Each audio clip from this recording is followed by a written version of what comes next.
geçir günlerim ayım.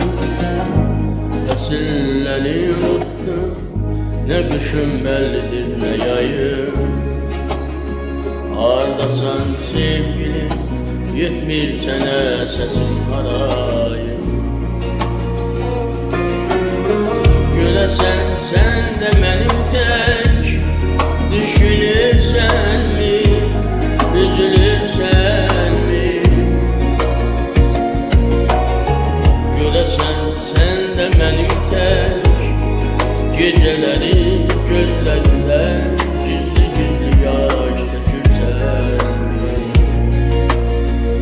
Etrin duyulur havada, doya doya içime çekirem seni. Bir sesini duyum arada sırada, bir bilsen ne kadar sevirem seni. Etrin duyulur havada, doya doya içime çekirem seni. Bir sesini duyum arada sırada, bir bilsen ne kadar sevirem seni.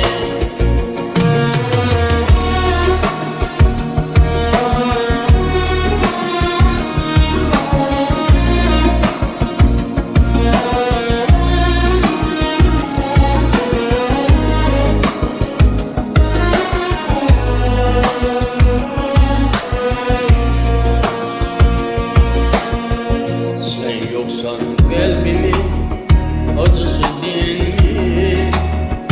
Zehirleyen ne göğüne asla bilinmi? Buz tutmuş otağımın her bir bucağı, ocağın üstülayı daha sindi. Göresen sen de benim tek, düşünürsen mi, üzülürsen mi? Göresen sen de benim tek, geceleri gözlerinden gizli gizli yaş dökürsen mi? Etrin